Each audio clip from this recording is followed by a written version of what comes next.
Assalamualaikum dan salam Malaysia Madani. Berita dunia bersama saya, Atira Aminuddin. Lebih banyak kerosakan dan kecederaan dilaporkan selepas gempa bumi kuat menggegar pantai barat Jepun pada Isnin. Ia mencetuskan amaran tsunami dan perintah evakuasi di beberapa wilayah.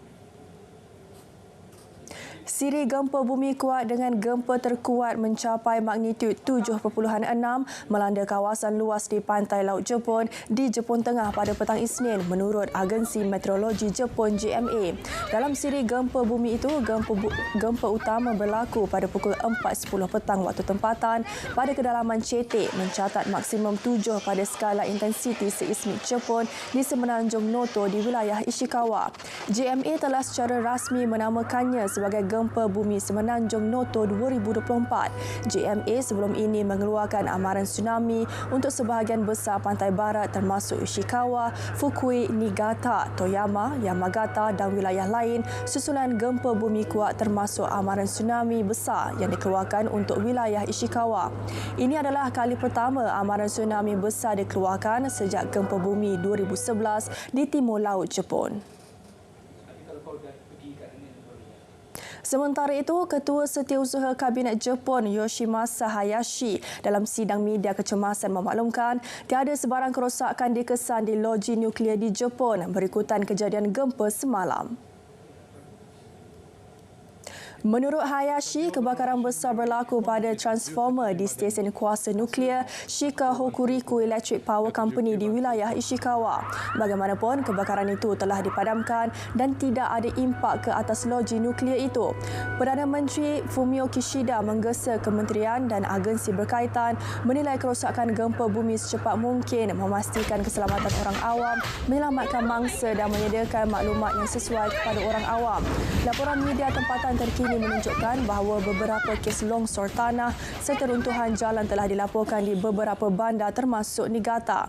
Beberapa jalan dan rumah di wilayah Ishikawa mengalami kerosakan akibat gempa bumi kuat dan banyak rumah runtuh di kawasan Noto dan bandar Hakui di wilayah itu dengan kira-kira 32,500 rumah terputus bekalan elektrik. Ribuan warga Palestin menyambut Tahun Baharu pada Ahad malam dengan menyertai perhimpunan besar-besaran di Bandar Ramallah di tebing barat sebagai solidariti dengan warga Palestin di Semenanjung Gaza. Tidak ketinggalan, puluhan ribu rakyat mengadakan protes di Istanbul menyela perang rejim Zionis Israel ke atas Gaza memulakan Tahun Baru di Turkiye. 87 hari serangan kejam rejim Zionis membunuh 21,822 rakyat Palestin dan mencederakan lebih 56,000 yang lain. Kementerian Kesihatan Gaza berkata angka itu termasuk 150 rakyat Palestin yang terbunuh manakala 286 lagi cedera dalam tempoh 24 jam lepas. Kira-kira 70% daripada mangsa adalah wanita dan kanak-kanak. 65,000 kediaman, 117 masjid dan 92 sekolah dan universiti telah musnah. Selain itu, 290,000 kediaman, 285 institusi pendidikan, 208 masjid dan 3 gereja telah mengalami kerosakan teruk. Serangan yang disasarkan juga telah meninggalkan kesan terhadap infrastruktur penting dengan 25 hospital dan 53 pusat kesihatan tidak lagi berfungsi. Antara yang terbunuh ialah 312 profesional penjagaan kesihatan dan 40 anggota pertahanan awam selain 106 wartawan yang kehilangan nyawa mereka semasa bertugas.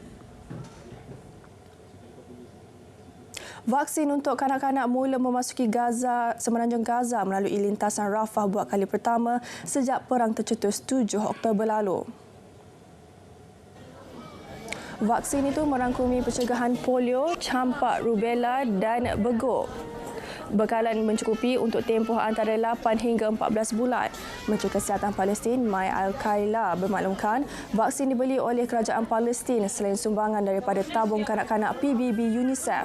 Kementerian Kesihatan Mesir sebelum ini telah meluluskan penggunaan unit-unit penyejuk di negara itu untuk menyimpan vaksin sehingga penghantarannya ke Gaza. Proses penghantaran dilakukan mengikut standard antarabangsa untuk penyimpanan vaksin di bawah pengawasan UNICEF. Palestin berdepan epidemiologi kritikal disebabkan serangan rejim Israel. Berita dunia berakhir di sini. Dari sungai ke segara, Palestin pasti merdeka. Malaysia Madani, tekad perpaduan penuhi harapan.